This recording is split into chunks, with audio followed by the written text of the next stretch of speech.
introduction to aviation when he was 8 years old, going to the National Air Races with his older brother Art at the Cleveland Municipal Airport. Years later, after attending many of those races, he developed an interest in preserving the history of the sport. And to that end, he became a charter member of the Society of Air Racing Historians, where he serves on the executive committee today. Bill is a Korean War veteran. He is currently the chaplain of the FW 6676 in Brook Park in Berea, and also the commander of their honor guard. Bill has lectures on a great many topics, but tonight he's going to tell us a thing or two about the IX Center that we may not already know. So please join me in welcoming Bill Meixner. Thank you, Mike, and good evening, everyone. This evening I hope to share a little bit of the history of that iconic building at the Cleveland Airport. Some people call it the tank plant, some people call it the bomber plant. It had 5 lives, so we're going to go through all of those. Now, the title here is the IX Files. Well, I was asked by the Historical Society in Cleveland to do a program because not too many people knew anything about that building. That was at the Western Reserve Historical Society. And I said, fine, I developed it. And I says, okay, I got the bomber plant story ready. And I said, wait a minute, not a bomber plant. We want to call it the IX Files. Why? Well, at that point in time, the IX Files was one of the most popular FBI shows on TV. So I said, be my guest. So it's also known as the bomber plant. New facilities had to be built for war production, and Cleveland was one of the cities selected to build a new bomber. And now this is the history of the building, including a look at the bombers that preceded this super fortress. And during Korea and Vietnam, it also was used to build armored vehicles. So a little bomber history, I think, is in order. When you think of bombers, I think most people think of the iconic B-17. First bomber built for the United States Army Air Corps for World War I was the Martin MB-1, which was built on St. Clair Avenue in Cleveland, Ohio. Now, by the time they got the plant up and running and started producing the airplanes, war ended. So they converted a lot of those to mail planes. Glenn L. Martin had the plant there and built it at that time. He then moved to Baltimore for better weather and closer to the sea because he was working on seaplanes. So he came up with this very modern bomber, the Martin B-10.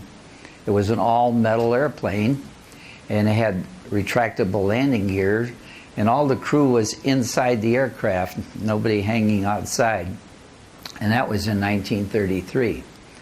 Well, in 1934, the U.S. Army Air Corps started looking for a long-range heavy bomber with a range of 5,000 miles and a top speed of 200 miles an hour to carry 2,000 pounds of bombs. Now, we'd gone through World War I, and the geography there wasn't very great. You didn't have to travel too far to find the enemy and drop bombs on them. But there'd come a time when we'd really need this, so this was the experiment. They wanted to find an aircraft like that. So contracts went to Boeing and Martin for a suitable replacement. The Boeing design was accepted, and it was called the XB-15. Pretty big airplane, and it would have met those requirements had the engine been available. This picture was taken at Cleveland Airport at the National Air Races. You can see it's a pretty big airplane. Now, in order to fulfill those requirements, they were going to use this Allison 3420 with 2,600 horsepower. Unfortunately, the engine wasn't ready, wasn't serviceable, so they had to use a substitute with half of that horsepower. Now, throughout this history of the bombers, I learned that engine technology hardly ever kept up with aircraft technology, so this was not uncommon. But they got it into the air and they flew it down to South America, and this is what it looked like in the air. Now that's a big wing platform, and Boeing came up with a number of innovations. This is the first airplane to have dual wheels and tires. It was the first bomber to have an autopilot. It was the first bomber to have crew rest, where somebody could get some sleep. It had a galley for food, and it also had a lavatory.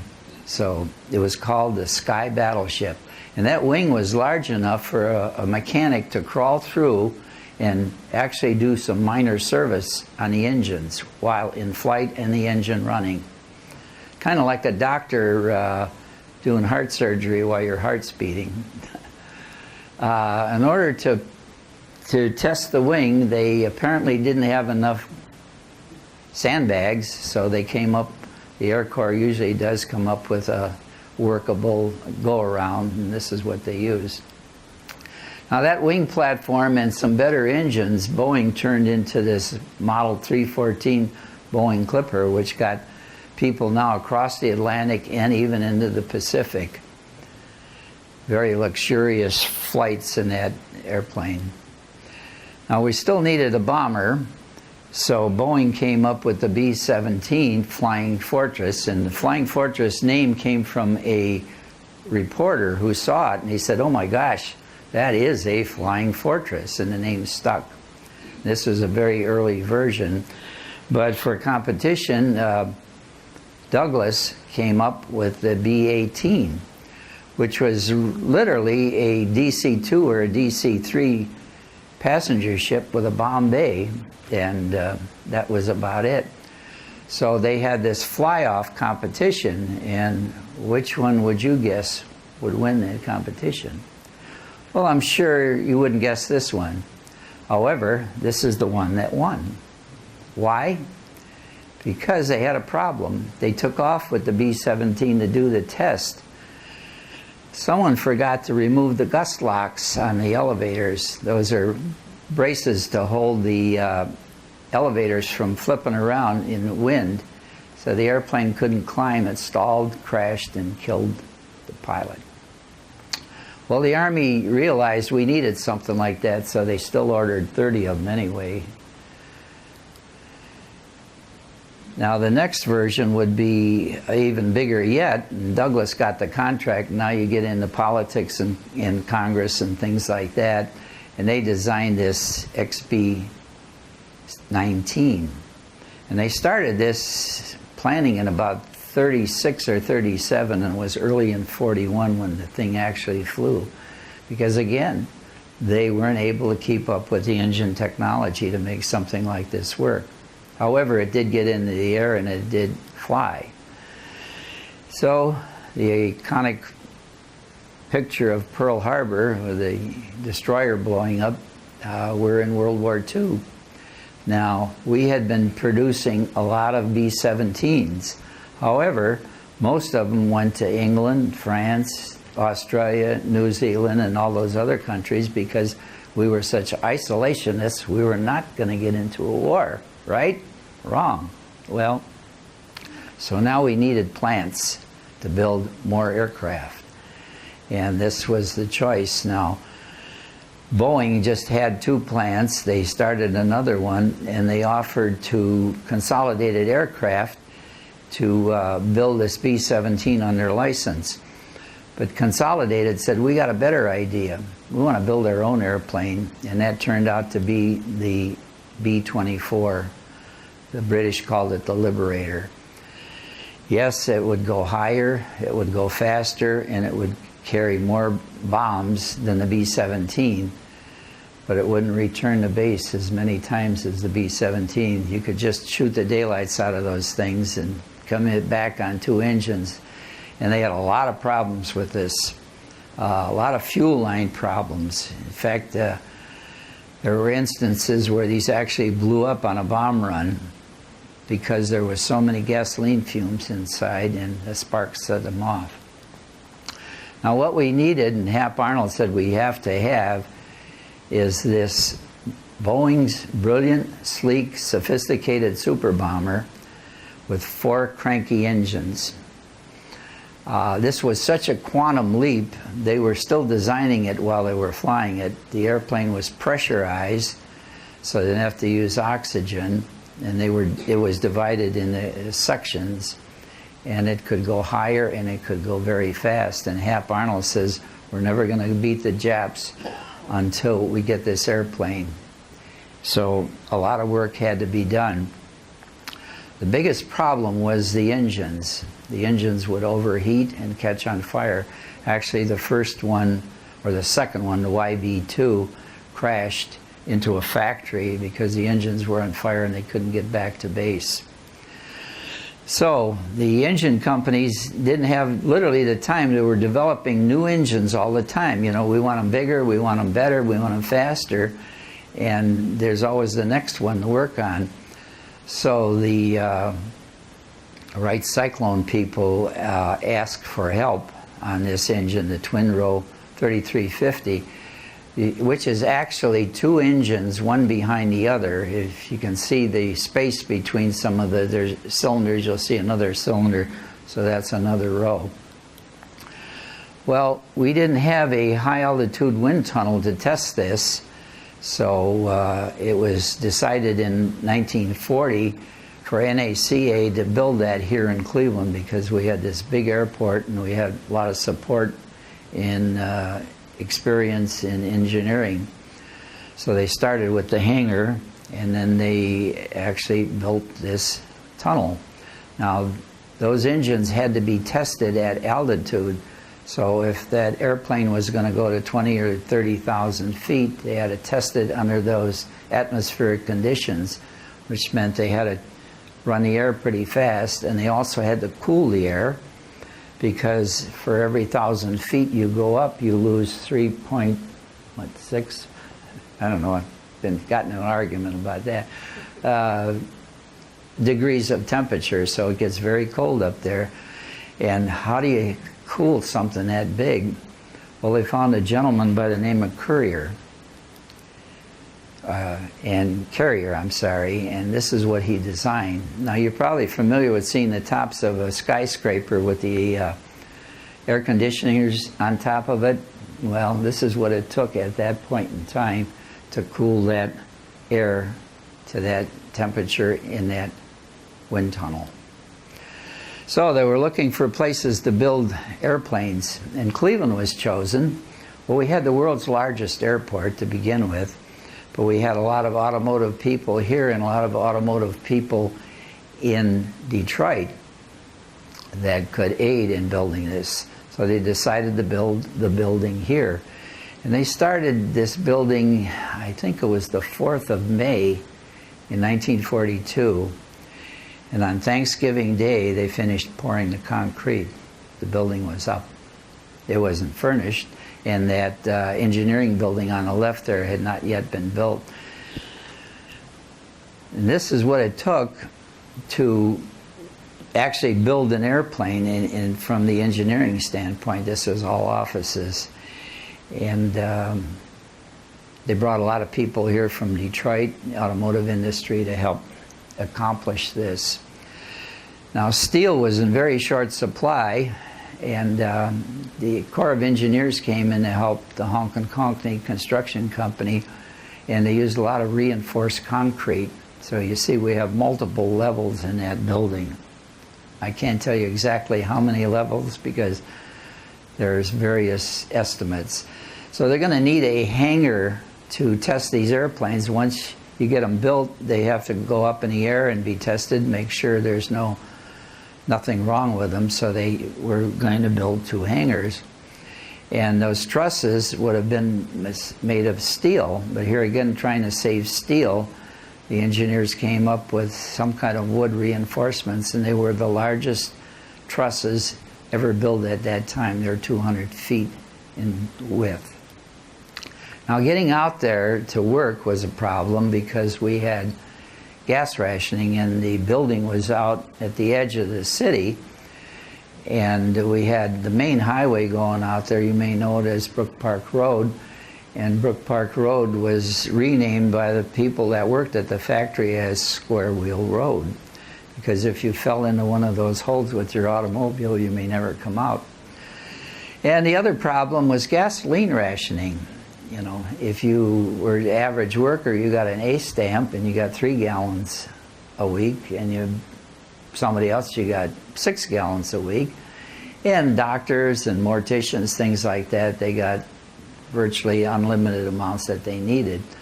And you might wonder why we had gasoline rationing. Because we have so much gasoline, so much oil in this country. I think we got more than Saudi Arabia does. But if you cut back on the mileage you drive, you don't wear your tires out. Okay? Because when we entered the war with Japan, we lost our supply of rubber from that part of the world. Rubber was in big demand. So they came up with the idea of rationing gasoline so you wouldn't wear out your tires.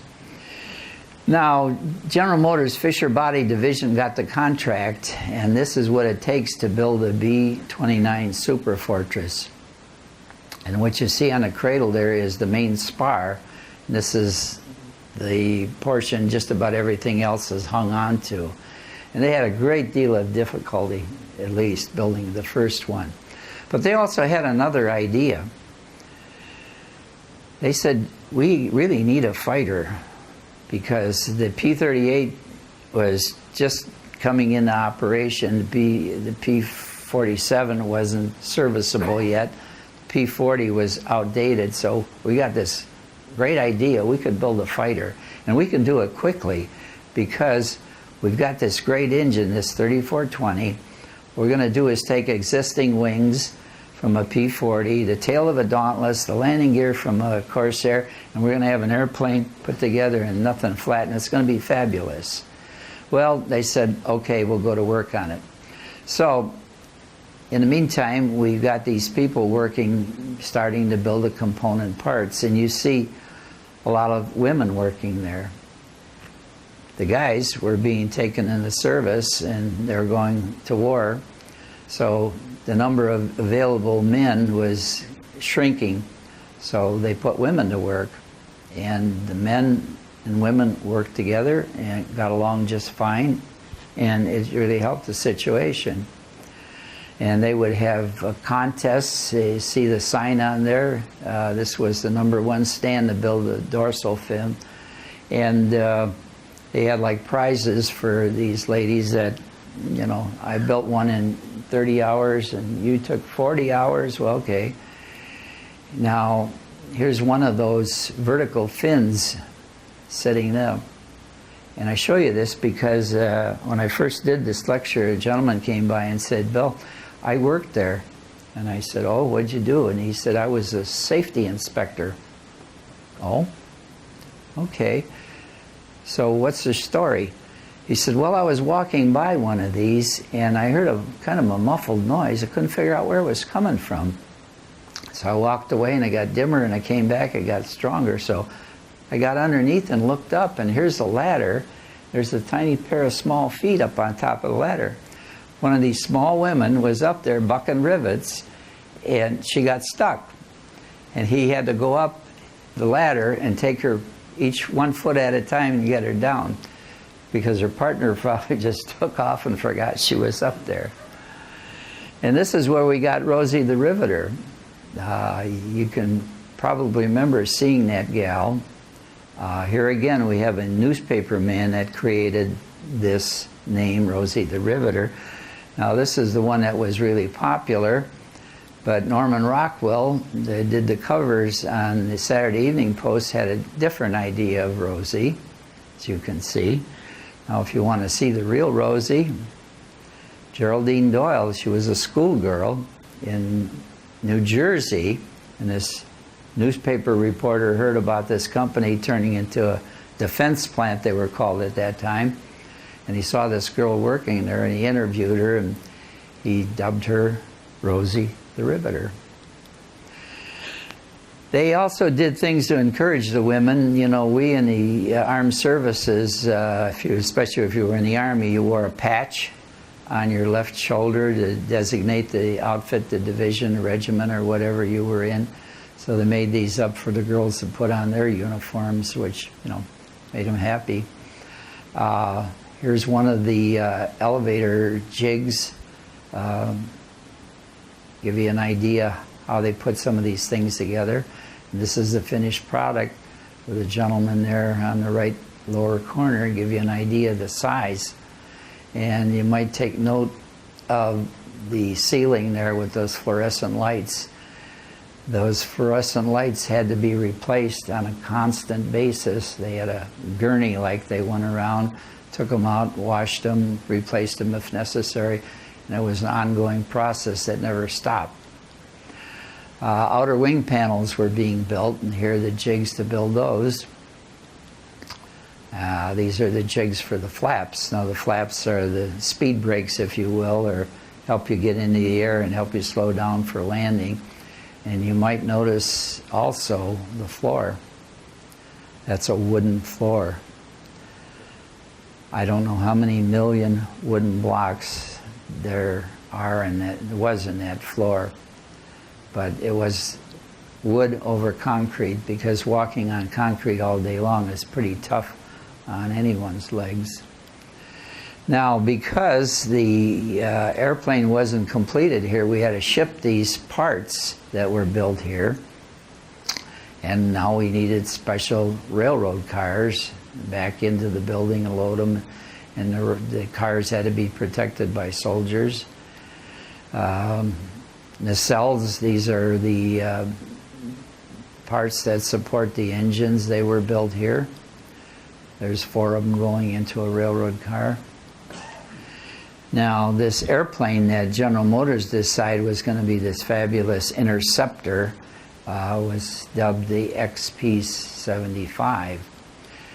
And in my opinion, it was the ugliest airplane I've ever seen. And that was the initial one. Now, this was the engine, that 3420, that should have been into that B-15. This is what they were going to power it with. And it was way back behind the pilot because of its weight. And they had 2 drive shafts coming up for a contra-rotating propeller. And they built, I think, 6 of them. And here's the assembly line. And what you see in the distance there is the B-19, that biggest bomber. They put those 3420 engines in there to test them. Here's the final assembly of the few 75s that were built. Now here's that B-19 outside with those engines in. And those engines were going to be the backup for the B-29 should the other one not become available. And it did prove that they were successful in this fashion.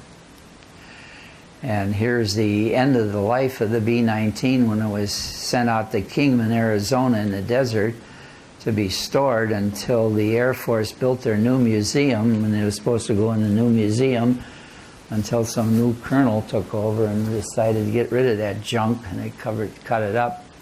And it's colorful as a bomber because it was used by the weather department to do research in thunderstorms. This thing actually flew into thunderstorms, you know, like the hurricane planes we have today. Now, those hangars were used to finish this XP-75 because this was very top secret. You know, nobody's supposed to know anything about this. Well, it could have been a good airplane. It could have been a good fighter or ground support because there was 3 50 caliber machine guns in the right wing, 3 50 caliber machine guns in the left wing, and 4 50 caliber machine guns in the nose for a total of 10 50 caliber machine guns. Now, we didn't have those rotating cannons at that time, but that was one awesome amount of firepower. Unfortunately, we lost 2 of them. One crashed in Fairview in Cleveland, This is the remains of that one, and the tail bounced over into the next street. And the second one crashed in Brook Park, and that pilot didn't make it. These were all due to fires in the engines.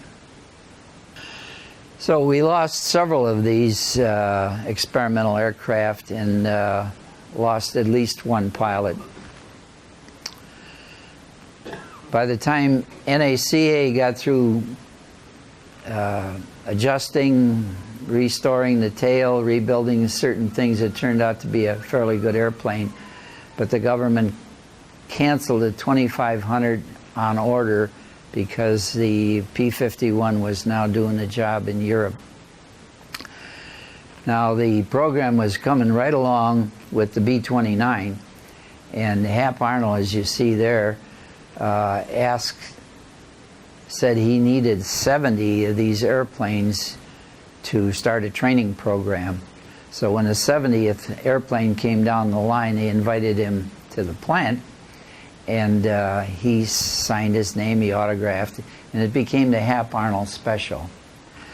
Now this airplane has quite a history because it was used bombing Tokyo. Now, what probably a lot of people didn't know, one of our biggest problems in bombing Japan was the weather. The weather was unpredictable, it changed, and we were really fighting the weather. So they sometimes would send one airplane ahead, and that was called a pathfinder. And he would see if he could find the target, and then the others weren't too far behind him. Well, the pathfinder lost its radio. And as they approached Japan, the weather got worse and worse. Well, they couldn't find Tokyo, so they went to their alternate. Couldn't find that, and they looked at the fuel gauges and discovered that they didn't have enough fuel to get back to their base. So what option was there? Basically only one, to head for Russia and turn themselves in. So they did that. They landed in Russia, and as soon as they landed, they called Joe Stalin. Now, Joe Stalin had been begging FDR for some B-29s, and he kept saying, nope, nope, nope, you ain't getting any of them. So when he heard that they had a B-29, he was ecstatic. He rushed there right away, and he called in Mr. Tupolev, who was their head designer of aircraft, and he said, I want this airplane duplicated exactly. You have 1 year or you're dead. And he did it. This is the Tupolev Tu-4, an exact copy of the B-29. Now, not too long ago, there was a TV program I was watching, and one of the crew members on that Pathfinder was being interviewed. He said, well, I got a little something to tell you about that airplane. He said a couple of weeks before that mission, he said somebody got clumsy with a ladder and punched a hole in the tail. Well, they patched it. And he said, would you believe every Tupolev Tu-4 that was built in Russia had that patch on the tail?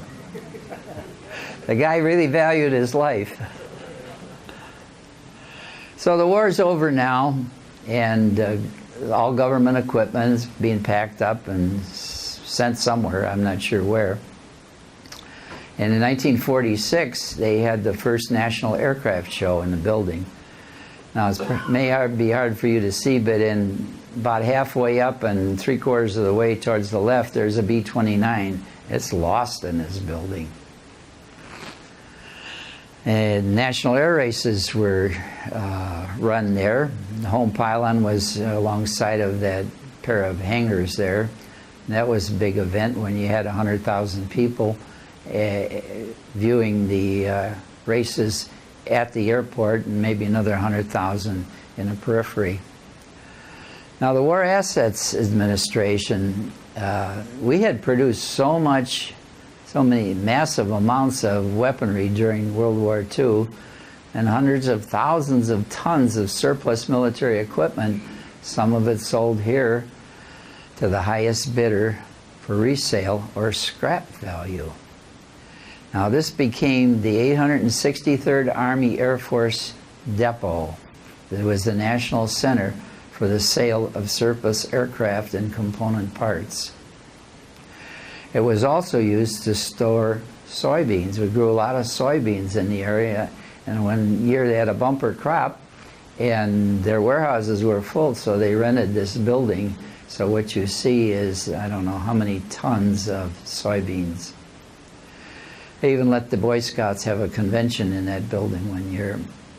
Now the two hangars in the back were the 9222 2nd Air Force Reserve Recovery Squadron. Now that may not make sense, but when we got into the Cold War, had we sent our bombers to Russia or wherever, and they sent theirs over here, or missiles over here, and destroyed our air bases, they wouldn't have had any place to land if they were able to come back. And Cleveland was chosen as their recovery station for Cold War returning aircraft. And then in 1950, the Korean War started, and government realized in the time between that we've worn out most of our equipment. Many of the tanks were in bad shape and needed replacing. And this is the M24 General Chaffee reconnaissance tank. And this is my M24 General Chaffee reconnaissance tank. Things were pretty well worn out. Now, I was there a short time, and I was told they're going to replace these tanks with a brand new one. It was going to be a super weapon. This big 500 horsepower Continental air-cooled engine, bigger gun, all kinds of great things. And you're going to get them pretty soon. Well, I waited months and months. And I left Korea, I think 3 weeks before the war ended over there. Never saw one. However, they were still being built. And this is the Walker Bulldog on display. Now, they were flawed. They had any number of problems with this, so the government wasn't buying them, but they kept building them. They also built a anti-aircraft, a mobile twin 40 anti-aircraft, and that kind of was outmoded by the time they built it, because when they sent it to Vietnam, or say sent it to Korea first, they were up against jets, and this was not very successful in shooting down jets. However, it was in the in the Vietnam War. Now, to build these tanks, we're going to need people, and there were a lot of people out of work, so when they advertised to hire people, we had 6,000 people show up for a job. Now, this is a lot different than building aircraft. You're building things with very heavy steel and specialized machinery. This was called the merry-go-round because obviously it turned around, and it would do many functions on a hull of a tank. And here you see it grinding the turret ring, and that had to be very precise. And that was one of the problems they had with the tanks. Everything was heavy here. General view of what it looked like. They had spray booths here where they sprayed the tanks. They brought them through here. Give you an idea of a piece of equipment that size. Can you imagine the weight on that? Some pretty big jigs to turn those things around. And this is the assembly line for the Walker Bulldog. And we had a test track.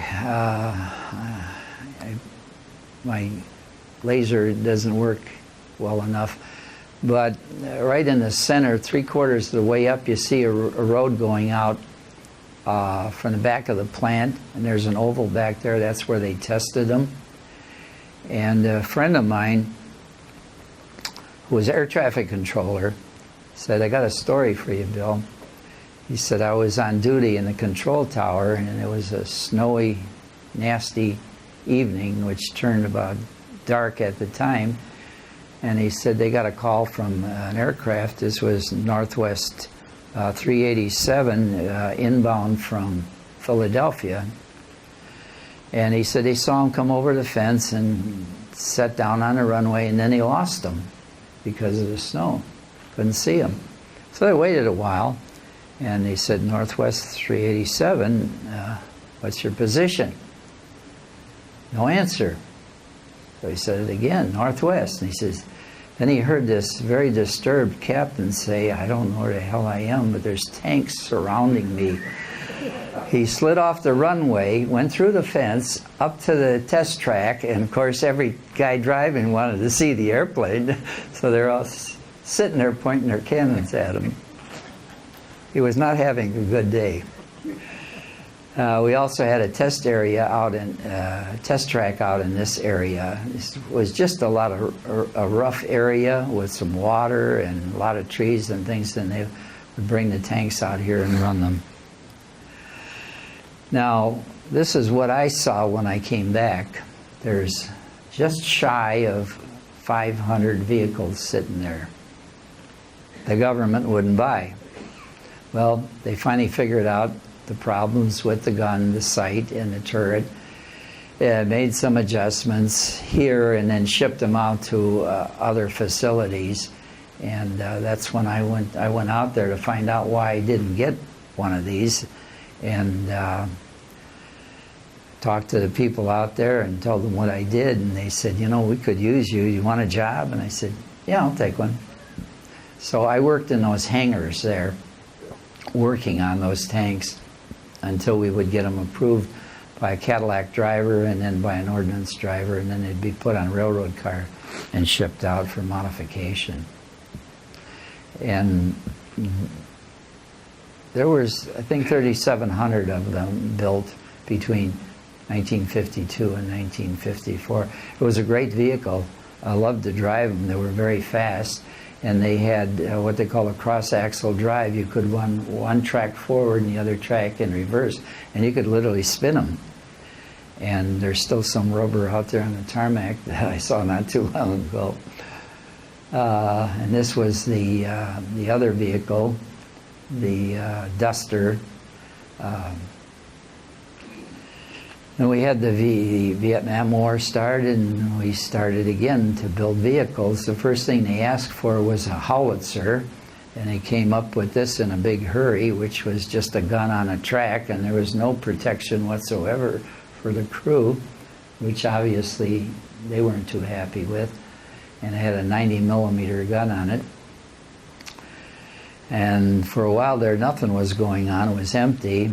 And then in '62, they started building these, I call it a PC personnel carrier, but they're command and reconnaissance carriers. And 3,710 of those, they seem to be stuck on that 3,700 number. And so they wanted a howitzer, something they could really use, so they put a 105mm on a track and sent that over. And I can remember living near the airport at that time, where these Army or Air Force C-141 huge jets would come in, and they would pick up these experimental vehicles and fly them directly to Vietnam with some of the engineers. But they didn't like this one, so then they came up with the 155mm vehicle, and that had the firepower that they wanted. They only built 2,111 of those. And there was a secret project going on, a really big secret, and it was a joint program with the United States and the German government on a new super tank. This had any number of innovations, either fired a projectile or a missile. It had a suspension system that would raise and lower the tank. It was like a camel kneeling down. It just had all kinds of great things. They only built, I think, 9 of them because it went way over budget. And Germans said, okay, we're going to build our own. And then what we came up with was the M1 Abrams. So the M1 Abrams may have had some background here in Cleveland with this vehicle. And then Allison built this M551 General Sheridan. A lot of people get that confused with the Sherman tank. They built Sherman tanks there? No, they didn't build Sherman tanks there. And this was a vehicle that could be carried on a C-130 and dropped. So in '70, production ends. We pack up the equipment and release all the people. They're going now. The last two out there being escorted, and guard closed the gate, and government says, no more. Let's sell the darn thing. And it went up for sale. So the city of Cleveland bid $1 million, and the city of Brook Park bid $2 million, and the city of Cleveland bid $3 million, and the city of Brook Park bid $4 million, and Mr. Park came in with $6.5 million, and they said sold. And he bought the building. And it was going to turn it into an exposition center, which he obviously did. Now, while he was doing that work, NASA, their next door neighbor, was doing a program with a bunch of airplanes. And the guy running the program said, you know, we only have this one hangar. There's a lot of airplanes. I'd like to get them inside. You got any ideas? And my friend said, yeah. I know somebody works in that big building, and I'll go over there. You know, maybe we could put them in there. So he goes over there and talks to his friend, and the guy says, sure, we could do that. He says, let me show you around. And he says, but you got to give me a couple minutes. I got to put the guard dog away. Okay. The guy said, I'm standing there waiting about 10 minutes. Finally, he come back. And he said to the guy, that guard dog sounds just like a lion. Well, it was Mr. Park's pet. Meet Tanya. And Bill, the guy that runs the place now, I asked him how tame Tanya was, and he said, she was tame. I fed her. I'd go in and with the food, and she'd lay down and scratch her belly, and then she'd get up and eat. And eventually they had to take her out of there when things got really going.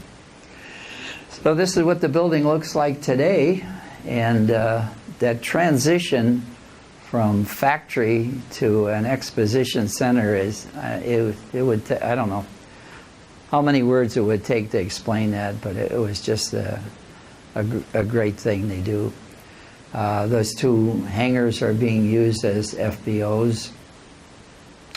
Now, did any of the XB-75 survive, or any of the B-29s? Well, I had to find out, so I found out there was one down at Wright-Patterson Air Force Base. And it was collecting dust in a very unused area. And the problem that the reason it hadn't been worked on was it was owned by the Smithsonian. And these people had their idea on how to repair things, and the Smithsonian had their ideas, and they were button heads until finally they settled it. And they did restore the aircraft, and it is on display. It's a pretty nice looking airplane. You can see two of the four mounts for the front four machine guns. Now, the Commemorative Air Force had the only B-29 flying for many years. However, this has very recently changed. A friend of mine by the name of Tony Mazzolini, who had been part of getting this airplane for the Commemorative or Confederate Air Force at that time, wanted his own. Started another museum foundation called the United States Aviation Museum, and looked for one. Well, he went around the world until he looked in this country, and everybody said there wasn't one restorable. And he was at a cocktail party one night, and he was talking to this guy that worked there. And a few drinks, and you know, the guy really opened up about where all these things were. And he says, yeah, I know where there is one. We got it stuck way out somewhere. Well, you went to, now this is Naval Air Station in Arizona. So he went out there and he found it, and Navy said, oh, that's not, no, you're not getting it, it's not service. You're never going to do anything with it. Well, he argued with them for 14 years, And finally, they wanted something. They wanted a statically restored B-25 to represent Jimmy Doolittle's railers off the carrier Hornet. So they said, okay, here's the deal. You give us a B-25 cosmetically restored, and you can have the B-29 as is, where is. And that's what it looked like.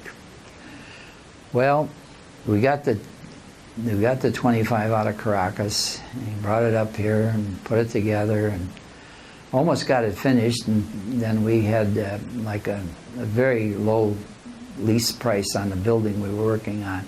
And we fixed the building up, painted it, you know, repaired all kinds, and then the owner finally decided he could rent it. So we got kicked out. So they sent it to another unit in Pennsylvania, and they finished it. And it was ready to be sent to the Naval Air Station, the new museum in Pensacola, Florida. And the Navy called and said, airplane done? I said, just about. A few more days and it'll be done. And they said, did you paint it? And yes, we painted it. What color did you paint it? Well, we painted it olive drab. Well, this new admiral decided we can't have an Army airplane in a naval museum, so paint it in Marine Corps colors, which they did, and it's sitting in a parking lot down there now. Now this is what it looked like when we found it. Not much to work with, but it was too hot out there in the desert to work on it, so yeah, Tony found an angel, the guy that paid the money to have it taken apart, and the people at Boeing in Wichita that built these airplanes, these retirees offered to work on restoring it, give them something to do. Well, it took a number of years, and it was finally almost done. Now, this particular airplane has the name Doc. You're familiar with Snow White and the Seven Dwarfs? Well, there were 9 of them. Snow White, the Seven Dwarfs, and the Wicked Witch. And they were experimental planes. They did a lot of research, so they never saw combat. So it was pretty much a low-time airplane. And this gentleman actually painted Doc when it was being used, and we found him and he repainted it. Last year it came out of the hangar, new owners. Tony just wasn't able to come up with the money anymore. So some Boeing officials put a organization together to save this airplane, and it came out in October. And it was just too late to do anything with it because these engines required at least 50 degrees temperature to start them. So it sat over the winter, and this spring we got it into the air, and it was at Oshkosh. It was a big hit at Oshkosh this year. And there's a book. I did this talk for the Tank Plant Show, and a gentleman wrote the book about it, the building. So anyone that's interested in learning more about this subject, advise you to pick up one of these Cleveland Tank Plant books. There's a gentleman here with one tonight. And that's my story. Thank you.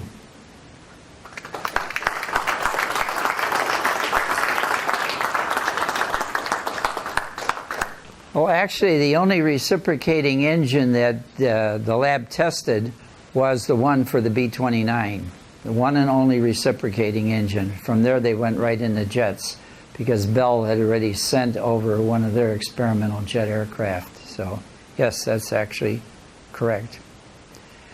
Any other questions? Sir? Where were the jet planes built? You know, after the... Well, Lockheed was probably the first one with the F-80. The very first one would have been Bell, but they weren't very successful. But what this gentleman said is so true. We were so woefully behind in technology that how we ever did it with what we had. I'm currently reading the story of General Kinney in the 5th Air Force in the Pacific, and what few airplanes and just the logistics problems they had there. We really needed to wake up, and the Japs woke us up. unfortunately, we certainly weren't ready.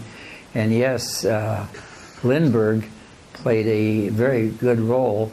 He actually went over to the Pacific and he taught them how to lean out their engines on these P-38s, and they didn't believe him. Here again, they just didn't believe me. No, that won't work. Well, so he went on a mission with them, same airplane, same amount of fuel, came back from the mission, and had half of his fuel left, and they were running out of gas. So they finally believed him. And that's how we were able to get Yamamoto. The Japs never thought we could get anywhere close to him. But this new technology from Lindbergh enabled us to do that. So yes, we were asleep, very much so.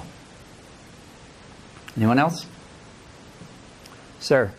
I'm curious, in putting together that history, was that easily accessible information? Did you have one giant photo archive and it was all there? Or was this a matter of piecing together one at a time forever and ever? How? Well, I can't remember when I did the one for the Western Reserve, but it was probably 15 years ago. Just a lot of digging and talking to veterans like you folks. Sir? When was the air show, or after World War II, they brought in all kinds of planes, FBIX, and Yeah. do you remember when that was? 1946. And the air races, we had what they call the Thompson Trophy race. That was the race of races. So much of the technology from those race pilots went into our fighters. Canopies, retractable gears, fillets in the wings. I mean, it was endless. These guys were garage engineers. You know, some of those race planes were designed by drawing a chalk outlet on the floor of the hangar, and they built it from that. And the infamous GB, that little stubby little airplane that Jimmy Doolittle flew, they made the plans up after they built it. And that was part of building the B-29. They were pushing them out the door, and they were still doing some of the engineering yet, but they were pushing the airplanes out. And all those windows in the front, those cockpit windows, they were all flawed. Every one of them had to be replaced for I don't know how many aircraft. And it was like 10 degrees in Wichita, and the people who went out to work on them, they could only work 15 or 20 minutes, and they had to be relieved to come in and get warm. So we really struggled, but the old American Yankee ingenuity, I guess it's called, got us through. We had a few strikes of good luck against the Japanese. They weren't as organized as they should have been, and their airplanes were very fast and maneuverable, but we could shoot them up real fast because they were basically fabric, and the gasoline tanks, they didn't have self-sealing gasoline tanks. It was easy to bring those bombers down, and we took a lot of them. Sir? How far are you going with this program you're doing? Tonight? No. Oh. You're going to keep bad. Your life work or what? No, it's really my hobby. I started with air racing. Tell me if this is true. They told me that the Japanese Zero was an American design that they bought. Well, they bought whatever they could and pieced it together. Yeah, it was some of their ingenuity and some of Air Force turned it down because I personally don't believe that. No. You have to give them credit. They did a lot of things. We built their biggest problem. One of their biggest problem was they didn't have long-range bombers. They didn't have heavy bombers. We built the first Douglas DC-4. It was the DC-3 with 4 engines. Okay, the first one had 3 tails like a Constellation. And it was partially financed by the airlines and the aircraft companies. But the airlines wouldn't buy them. So what do you do with an airplane like this? Well, somebody from Japan came over and bought it and used it. Well, there's many. His question was, who designed and built an all-plastic airplane? Fiberglass, it's called, yes. There's so many of them, I can't even begin to. The one that's going to carry the capsule that's going to take you to outer space, that's all fiberglass. Yeah, that's technology today. I work in a funeral home, set up the parking lot, and Cadillac comes in, I go to put the magnetic flag on the car, falls right off. Why? I said to one lady, "You got a plastic car, ma'am." She gave me a dirty look. It's a Cadillac. But it serves its purpose and saves weight. Sir? I heard, but I'm not sure it's true, that Charles Lindbergh crashed an airplane during the Cleveland National Air Races. Is that true? And I believe he crashed in Berea, but I'm not sure. Definitely not true. Did Charles Lindbergh crash in the National Air Races here in Cleveland? No. The biggest crash was a fellow by the name of Bill Odom, who held the world's round-the-world speed record. He flew 110 missions over the hump in a 46 and a 47. Jackie Cochran had bought this airplane, and it was a special design P-51. If you're familiar with a P-51, it has a radiator underneath the belly. It's called the doghouse. Well, to make the airplane go faster, and this was all Walter Beech's idea. You know, Beech Aircraft Company. He was promoting this airplane, and he had his dealer do the work because Olivana, his wife, who was running the company, ever found out he was involved in the air race, and she'd kill him. But this airplane was something, the most highly modified military aircraft that flew in the air races. And it was a very hot airplane. They had wingtip radiators. They took that radiator off the belly and they put it in two wingtips. They used drop tanks. And it was a pretty hot airplane, very fast. And it should have walked away with the race. Well, Bill Odom had never been upside down in his life. He had flown millions of miles. He could navigate around the world. He actually took a group of scientists from the United States to China to look for a mountain higher than Everest. No, okay, he didn't find it. Well, anyway, this B-24, he took over there.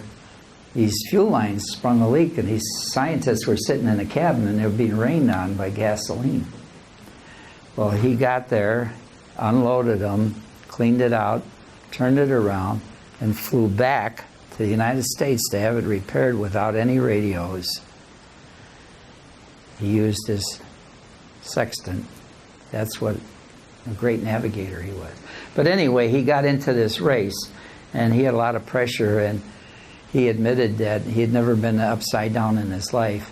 Well, turning one of the pylons with another pilot right next to him, they went up to turn the pylon, and the other pilot, Steve Bevel, straightened out, and Bill Odom didn't straighten out right away, and he was headed for the wrong pylon. So in order to correct that, he flipped it over. He just took the stick and pulled it over to the side. Well, because of those wingtip tanks, that thing just rolled over, and he found himself upside down at about 185 feet, going 400 miles an hour, and Steve says the nose was already pointing down. So 3 seconds later, it was all over. It was into the house. No, Charles Lindbergh didn't race, didn't crash in Cleveland. Sir? Didn't it happen in Berea? Yes, it happened in Berea on Beeler and West Street. It was a beautiful airplane.